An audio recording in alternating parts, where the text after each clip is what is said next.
Good morning guys. हम लोग last 50 question जो है CGPSC AE के आज वो कवर करेंगे। तो क्वेश्चन नंबर 101, इसमें क्या बोल रहा है हमसे कि in order to account the shear deformation associated effective slenderness of laced column. Lacing में हम लोग इफेक्टिव स्लेंडरनेस रेशियो कितना बढ़ा देते हैं, तो हमारा होता है 5% of the actual slenderness ratio. तो इसमें हो जाएगा हमारा 5% को कैसे लिखेंगे, 1.05। तो option E is the right answer. Next 105, for a 10 mm thinner plate distance between centre of any two fastener should not exceed. हमसे थिनर प्लेट का बोल रहा है, तो डिस्टेंस जो है should not be greater than होना चाहिए 32T और 300 mm। तो टी की वैल्यू दी है हमें 10, तो 320 और 300 mm, ये दोनों में से ज़्यादा नहीं होना चाहिए। तो इसलिए हमारा जो लेसर वैल्यू होगी 300 ये होगा। ऑप्शन में 320 भी दिया है, लेकिन इसलिए आप ध्यान रखिएगा should not be greater than होना चाहिए। नेक्स्ट क्वेश्चन में मूव करते हैं। Question number 103, in steel design as पर IS 800 limit state of serviceability क्या कंटेंट नहीं करता है एक्सेप्ट। तो फायर करता है, कोरोजन भी करता है, क्रैक ड्यू टू फटिग भी करता है, फाइब्रेशन भी करता है, स्नो लोड नहीं करता। कोई टाइप्स के लोड ये कंसीडर नहीं करता। Limit state of collapse snow load को कंसीडर करता है। क्वेश्चन नंबर 104, एज पर IS 800 while using plastic method of analysis unless adequate ductility and plastic rotation. ठीक है, हमसे यील्ड स्ट्रेस पूछ रहा है। यील्ड स्ट्रेस जो स्टील का है वो एक्सीड नहीं करना चाहिए कितना। तो प्लास्टिक मेथड ऑफ एनालिसिस में हमारे यील्ड स्ट्रेंथ 450 से ज़्यादा नहीं होना चाहिए। Next question 105, in the design of steel column shear resistance at proper contact surface between steel base and concrete should be calculated using friction factor. हमसे mainly पूछ रहा है कि जो बेस स्लैब होता है उसका कितना हम शियर रेजिस्टेंस लेते हैं, तो वो हमारा 0.45 ऑफ FCK होता है। तो option E is the right answer. Next question 106, the safe factor for rectangular beam. Rectangular beam के लिए सेफ फैक्टर क्या होते हैं, 1.5। डायमंड के लिए याद रखिएगा सेफ फैक्टर होता है उसका 2। Next question 107, for a beam subjected to bending stiffener provided to provide local reinforcement to web under shear and bearing. जब शेयर और बियरिंग की बात आती है तब हमारा वहाँ डायगोनल स्टिफनर हो जाता है। वहीं अगर लोड बियरिंग स्टिफनर है तो वो कंसनट्रेटेड लोड को लिए होता है। और हमारा जो टॉर्जन स्टिफनर होता है ये to resist the lateral resistance. Bearing stiffener होता है हमारे क्रशिंग को रोकने के लिए ड्यू टू कंसनट्रेटेड लोड। तो आप सब ये सारे का फंक्शंस याद कर लीजिएगा। और मेनली जब बियरिंग और शियर की बात आएगी तो हमारा डायगोनल स्टिफनर रहेगा। नेक्स्ट क्वेश्चन पे मूव करते हैं 108, विच of the following is not mention. कौन से इसमें से मेंशन नहीं है। तो मैंने आपको पहले भी बताया था कि डेड लोड तो आ सकता है लेकिन अर्थक्वेक और विंड लोड एक साथ कभी नहीं आते हैं। तो ऑप्शन ई हमारा सही हो जाएगा। नेक्स्ट क्वेश्चन 109, टू प्लेट्स है FE 410 ग्रेड के, थिकनेस दिया है 14 mm 12 mm, टेंसाइल फोर्स लग रही है 350, एज्यूमिंग इफेक्टिव 150। हमको स्ट्रेंथ बतानी है। तो स्ट्रेंथ कितना हो जाएगा, area into FY by gamma MW।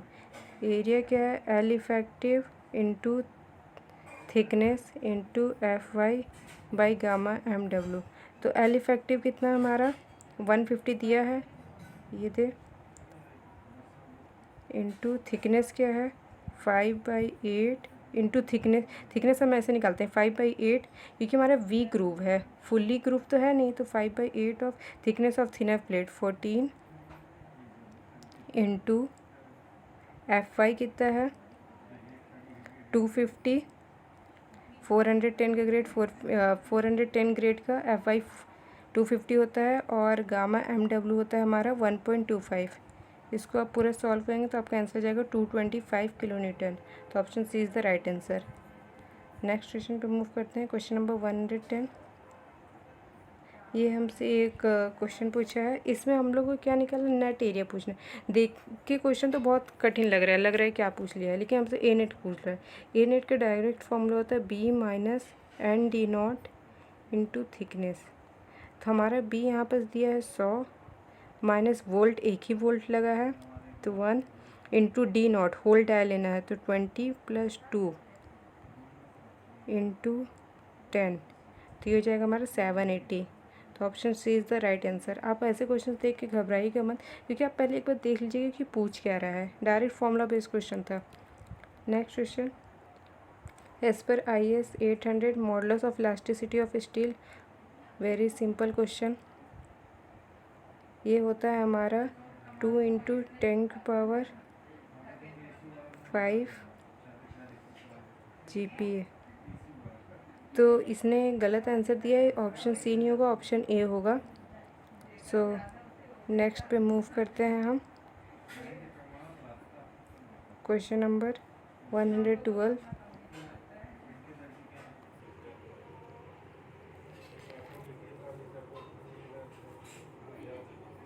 Question number 112। Rivet bolt are subjected to bolt shear. ठीक है, हमसे बोला कि जो हमारा एक फॉर्मूला होता है LSM के हिसाब से, TVF calculated by TVF plus STF by STF should not exceed. तो ये हमारा should not be greater than 1.4 होता है, जबकि यहीं हम लोग स्क्वायर कर दें वो WSM से हो जाएगा और वो should not be greater then 1 होता है। ये LSM से है, मोस्टली LSM ही पूछा जाता है, WSM बहुत कम पूछा जाता है। तो आप लोग ये वैल्यू ध्यान में रखिएगा 1.4। Next 113। When a steel experience linear load displacement until fracture occurs suddenly with very little plastic deformation।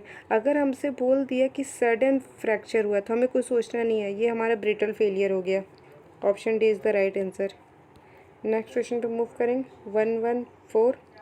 As पर IS 500 limit state of strength design of steel include all the following. हम लोग जब design करते हैं steel की strength की तो हम लोग सब कुछ लेते हैं, जैसे ब्रिटल फेलियर लेते हैं, फ्रैक्चर लेते हैं, एक्सटेंसिव डिफॉर्मेशन भी लेते हैं, लेकिन ये रिपेएबल डैमेज हम लोग कंसीडर नहीं करते हैं वाइल कैलकुलेशन। तो ये हमारा आंसर ऑप्शन डी हो जाएगा। नेक्स्ट क्वेश्चन पे मूव करते हैं। Question number 115। एज पर IS 875 part 2 uniform UDL in kilo newton per metre square. Balcony का पूछा है, डायरेक्ट हमारा ये कोड का क्वेश्चन है, हमें याद रखना है। बालकनी का होता है 3 kilo newton per metre square. Next question 116। इसमें हमसे दिया मूवमेंट लग रहा है 50 किलो न्यूटन का लग रहा है, 4 बोल्ट लगे हैं, 20 mm डायमीटर रिबेट है। हमसे मेनली इसमें पूछ रहा है कि क्या शियर फोर्स होगा, क्या शियर फोर्स लगेगा। तो इसका हमको फॉर्मूला पता है।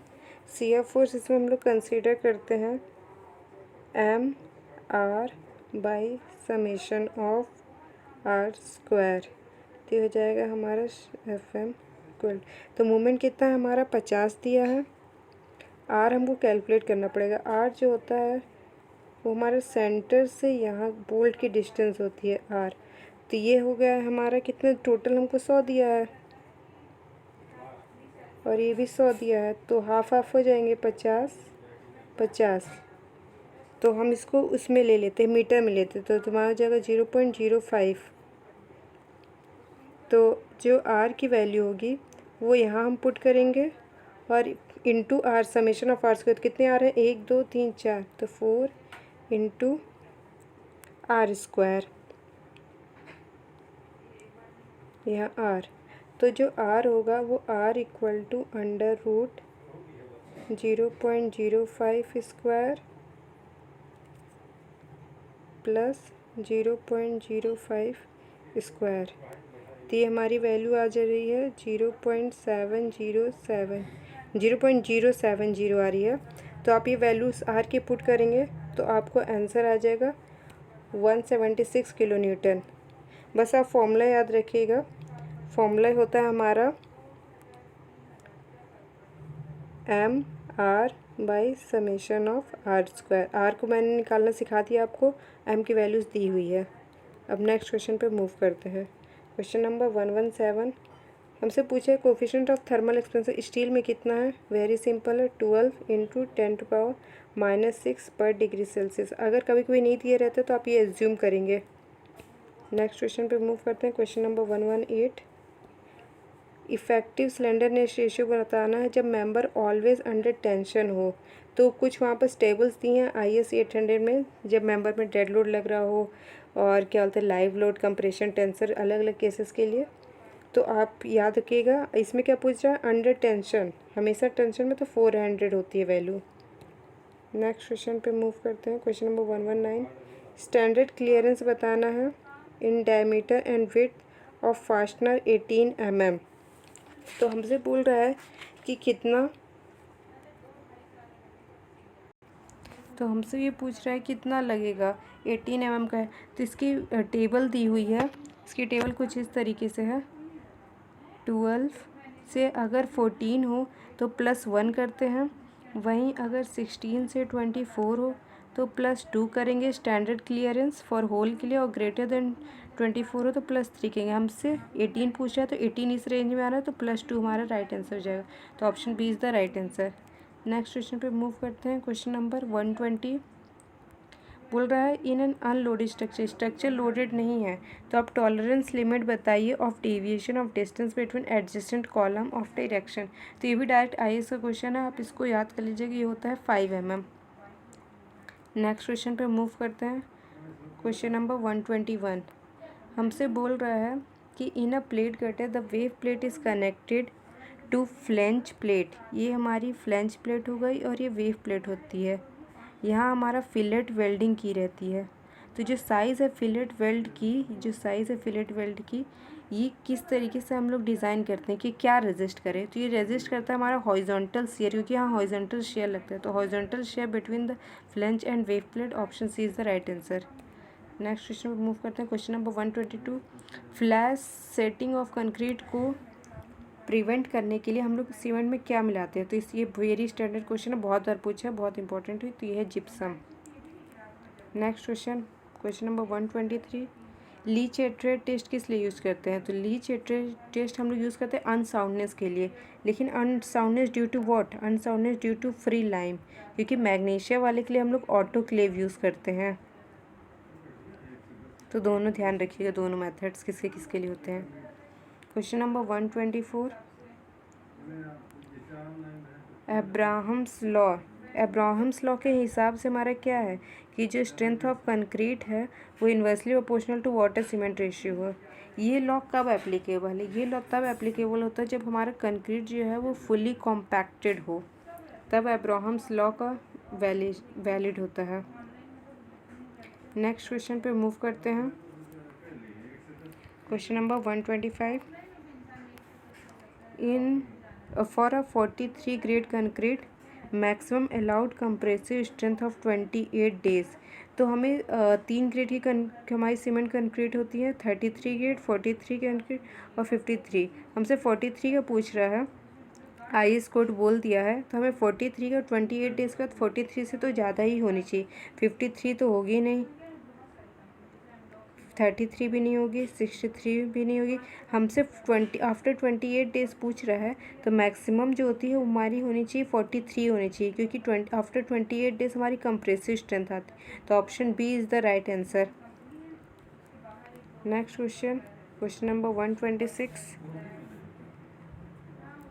हमसे बोला मैक्सिमम वाटर एब्जॉर्प्शन कितना हो जाना चाहिए, क्लास 17.5 का। एज़ पर IAS कोड ये होता है हमारा 15% of the dry unit weight of brick. Next question पे मूव करते हैं। क्वेश्चन नंबर 127 एक्सेलरेटिंग एडमिक्सचर जो हम लोग यूज़ करते हैं उसका क्या फंक्शन होता है। एक्सेलरेटिंग एडमिक्सचर्स क्या करता है, हमारा रेट ऑफ हाइड्रेशन को बढ़ा देता है, इसलिए हम लोग एक्सेलरेटर्स डालते हैं। नेक्स्ट क्वेश्चन पे मूव करते हैं। फ्लाई ऐश कंक्रीट क्या करता है, इम्प्रूव करता है वर्केबिलिटी कि पंपेबिलिटी, एक्सेलरेशन रेट। तो जो हमारा फ्लाई ऐश होता है, फ्लाई ऐश की वजह से हमारी वाटर डिमांड कम हो जाती है, रिड्यूसेस द वाटर डिमांड, ठीक है। हीट ऑफ हाइड्रेशन भी कम हो गई, ये भी अच्छी बात है। और सेटिंग टाइम भी डिले हो जाता है। तो option C is the right answer. Fly ash का आप क्या फंक्शन होता है ये ध्यान में रखिएगा कि वाटर डिमांड कम लगेगी, कम पानी में आपका काम हो जाएगा, हाइड्रेशन भी कम होगा और सेटिंग टाइम भी डिले हो जाएगी। नेक्स्ट क्वेश्चन पे मूव करते हैं। Question number 129। Minimum cement content पूछा है हम लोग को प्लेन सीमेंट कंक्रीट में सीवियर एक्सपोजर के लिए। तो देखिए इसके लिए एक टेबल होती है, उसके हिसाब से क्या है कि हमारा अगर माइल्ड हो, ऐसे होता है mild, moderate, severe, very severe and extreme.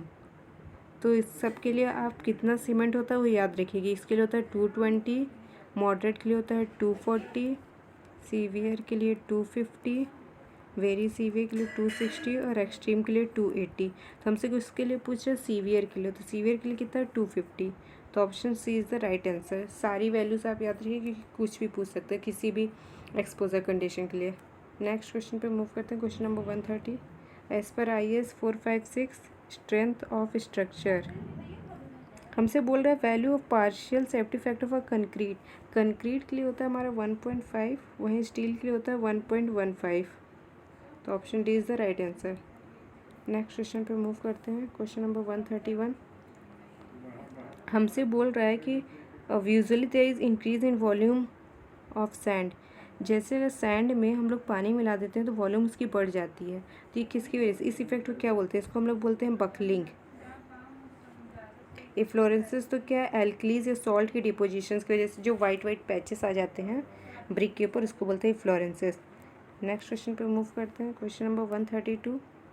हमसे बोले कैरेक्टरिस्टिक स्ट्रेंथ की डेफिनेशन बोल रहा है। तो ये होता है strength of material below which not more than 5% of test. 5% से कम टेस्ट फेल नहीं होने चाहिए। 5% से मतलब कि 5% से ऊपर टेस्ट फेल नहीं होने चाहिए। 5% के अंदर टेस्ट फेल हो तो हमारा वो चलेगा, उसको हम बोलते हैं कैरेक्टरिस्टिक स्ट्रेंथ। तो यहाँ हो जाएगा एक्स की value 5%। Option E is the right answer. Question number 133। IS 456/2000 recommended slump in situ piling जो होती है वो हमारी होती है हाई वर्केबिलिटी एज़ पर IS 456। तो हाई वर्केबिलिटी के लिए हमारी रिकमेंडेड स्लम्प इन mm होती है 100 से 150। Next question 134। Drawing issued for site construction is called. इसको हम लोग बोलते हैं GFC। द ड्राइंग जो कि हम लोग को साइट कंस्ट्रक्शन के लिए यूज़ होती है, इशू होती है, उसको बोलते हैं हम लोग GFC। इसका फुल फॉर्म होता है good for construction, GFC drawing. तो option D is the right answer. Next move करते हैं। Question number 135। A float or slack is a critical path method CPM is the amount of time that a task can be delayed without causing any delay to. हमसे mainly float का definition पूछ रहा है इन CPM। तो ये हम लोग होता है कि एक टास्क को कितना डिले कर सकते हैं without affecting the delay of subsequent task and project completion date. Option is the right answer. Next question 136 है। इसमें हमारा बोल रहा है कि जो हमारा सैंपल का वेट दिया है 1100 ग्राम और पानी के साथ का वेट दिया है हमारा जो कि है 1100 ग्राम। कांस्टेंट वेट है 1000। सॉइल का दिया है 1 लाख MT। 15% मॉइस्चर कंटेंट है। Quantity of water to be added पूछ रहा है। तो फिर क्या बोलते हैं हमारा क्या होगा इसमें, पहले हम लोग मास ऑफ वाटर निकालते हैं। मास ऑफ वाटर 1100 माइनस 1000 कर देंगे तो 100 ग्राम आ गया, ठीक। अब हम लोग वाटर कंटेंट निकाल लेते हैं। तो वेट ऑफ वाटर कितना है 100 बाई मास ऑफ सॉइल कितना है 1000 इंटू 100। तो ये हो गया हमारा 10%। तो पहले से 15% है तो कितना हमने ऐड किया 5%। तो वॉल्यूम ऑफ वाटर एडेड, तो ये हो जाएगा हमारा 5% ऑफ 10⁶, ये जो एम्प्टी है, into 10⁻³ divide by rho of water 10⁻³, तो ये हमारा आ जाएगा 5 × 10⁻⁴, 5 × 10⁻⁴, तो ये हो जाएगा हमारा option C is the right answer. Next question number 137, which of the following is true for PERT. PERT के लिए क्या ट्रू है, तो पर्ट जो होता है वो हमारा इवेंट ओरिएंटेड होता है, वहीं जो सीपीएम होता है वो हमारा टाइम ओरिएंटेड होता है। तो इवेंट ओरिएंटेड हो गया, ठीक है, option A is the right answer, क्योंकि जो हमारा सीपीएम होता है वो एक्टिविटी ओरिएंटेड है। तो सॉरी, मैंने गलती से टाइम ओरिएंटेड बोल दिया, यहाँ पर होता है हमारा activity oriented. Next question number 138, dummy activity कौन सी। डमी एक्टिविटी एक वो एक्टिविटी जिसमें रिसोर्सेज और टाइम दोनों नहीं लगते, तो option C is the right answer, direct question था। Question number 139, as water cement ratio increase, जैसे जैसे आप वाटर सीमेंट रेशियो बढ़ाएंगे आपकी परमेबिलिटी भी बढ़ती जाएगी, direct theoretical question. Question number 140, ये न्यूमेरिकल है, इसको हम करेंगे अच्छे से। कितना टाइम हम लोग को लगेगा for concrete batching in mixing plant rated दिया है, कैपेसिटी दी है, तो इसका टाइम का जो फॉर्मूला होता है, इसका बस फॉर्मूला आपको याद रखेंगे, वो फॉर्मूला पता तो आप आराम से कर सकते हैं, volume divide by capacity into efficiency. तो अब हम लोग यहाँ पर वैल्यूज़ पुट कर देते हैं। वॉल्यूम की वैल्यू कितनी दी है 1920, ये है हमारा, कैपेसिटी दी है 120 और इफ़िशेंसी दी है 80, तो मतलब इस 80% है तो 0.8 कर देंगे। इससे हम लोग टाइम निकालेंगे तो डायरेक्टली हमारे 20 आवर्स आ जाएगा, तो option E is the right answer. Next question 141, which of the following is not used in the design calculation of concrete mix design according to latest. इसमें से हम लोग क्या यूज़ नहीं करते हैं कंक्रीट मिक्स डिज़ाइन में, वाटर सीमेंट रेशियो यूज़ करते हैं, बहुत इंपॉर्टेंट है। एग्रीगेट सारे लेते हैं, सुपर प्लास्टिसाइजर भी लेते हैं, वर्केबिलिटी भी लेते हैं। वर्केबिलिटी और वाटर सीमेंट रेशियो तो ऑलमोस्ट सेम है। एल्कलाइन कंटेंट हम लोग नहीं लेते हैं सीमेंट का, तो option E. Next question number 142, minimum period पूछ रहा है जब हम लोग स्ट्रैपिंग फॉर्मवर्क करेंगे for prop of slab.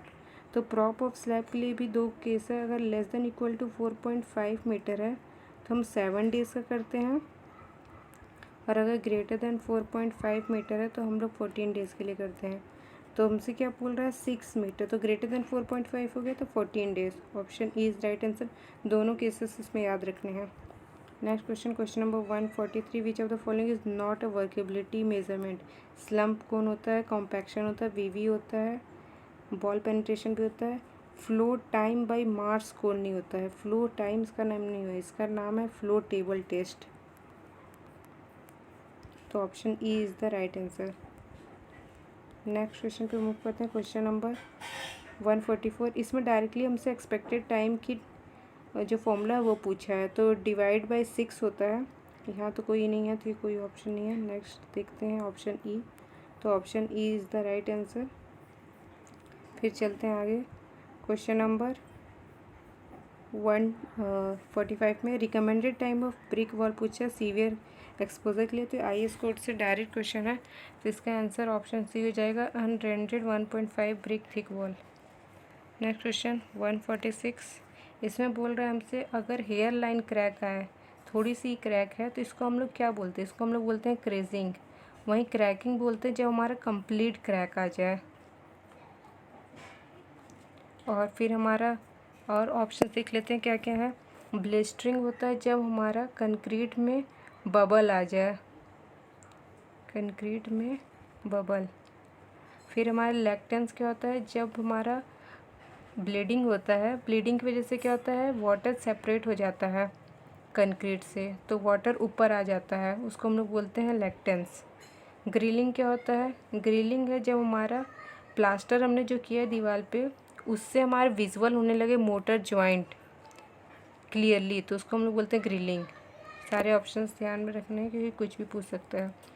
Next question 147, इसमें हमसे बोल रहा है कि ग्रेडर दिया है, वर्किंग एफिशिएंसी 75% है, ये थोड़ा लंबा न्यूमेरिकल है फिर भी देखते हैं। 75% एफिशिएंसी है इसकी। क्लियरिंग ट्रीच दिया है, 3 पासेस हैं, स्पीड दी है, लेन की नहीं, टोटल टाइम निकालना है। तो टोटल टाइम का जो फॉर्मूला होता है वो डायरेक्ट होता है हमारा लेन की लेंथ कितनी है 1, तो हम लोग इसको 1000 mm में पुट कर देते हैं, इनटू इफ़िशेंसी ऑफ विड्थ होती है, इफेक्टिव विड्थ कितनी है 1 मीटर एज्यूम कर लेते हैं। और अब हमसे इनपुट निकालना है, तो हमें पता है efficiency equal to output by input होता है। तो इफ़िशेंसी कितनी है हमारी 0.75, आउटपुट हमें पता है कैसे होता है, आउटपुट होता है स्पीड 5 इंटू जो इफेक्टिव विड्थ है जिसे हमने यहाँ एज्यूम किया 1 मीटर, यहाँ पर भी 1 तो इसको 1000 ले लेते हैं, divide by number of passes 3 by input. तो इससे हमारा इनपुट आ जाएगा 2222.22। तो ये इनपुट यहाँ पुट कर देंगे डायरेक्ट, इससे हमारा टाइम आ जाएगा हमारा 0.5 आवर। वैसे अप्रॉक्स आता है 0.45, तो हम लोग उसको ले लेते हैं 0.5 आवर। बस इसमें आपको ये मैं एक बार लिख देती हूँ फॉर्मूला क्या है। टाइम का फॉर्मूला है लेन की लेंथ इनटू इफ़ेक्टिव विड्थ हमने 1 मीटर एज्यूम कर लिए बाय इनपुट, और इनपुट निकालने का है efficiency equal to output by input. तो आउटपुट हो जाता है हमारा क्या, स्पीड जो कि दी है into effective width by number of passes, सब कुछ दिया। अब बस ये फॉर्मूले याद रखिएगा, डायरेक्ट आंसर आ जाएंगे। Next question number 148, which of the following is not type of joint in stone masonry. जो रिबेटेड जॉइंट होती है ये हमारी आर्च, गैबल और कोपिंग में दी जाती है। ये हमारी स्टोन मैसनरी में नहीं चाहिए, बाकी सब स्टोन मैसनरी में दी जाती है, और ये दी जाती है ताकि स्टोन्स के मूवमेंट को रोका जा सके। नेक्स्ट क्वेश्चन नंबर 149, हमसे आइडियल कंडीशन पूछा जा रहा है सेट टाइम ऑफ सीमेंट की। तो ये होती है हमारी 25 to 29 degree Celsius and 60 to 70% of relative humidity. Option D is the right answer. Next question number 150, aggregate impact value. तो इम्पैक्ट है, इम्पैक्ट जब भी आएगा तो वो हमारा toughness. Option D is the right answer, E नहीं है, is an indication of aggregate toughness. तो आपके यहाँ सारे 150 क्वेश्चंस ख़त्म होते हैं CGPSC के। Thank you.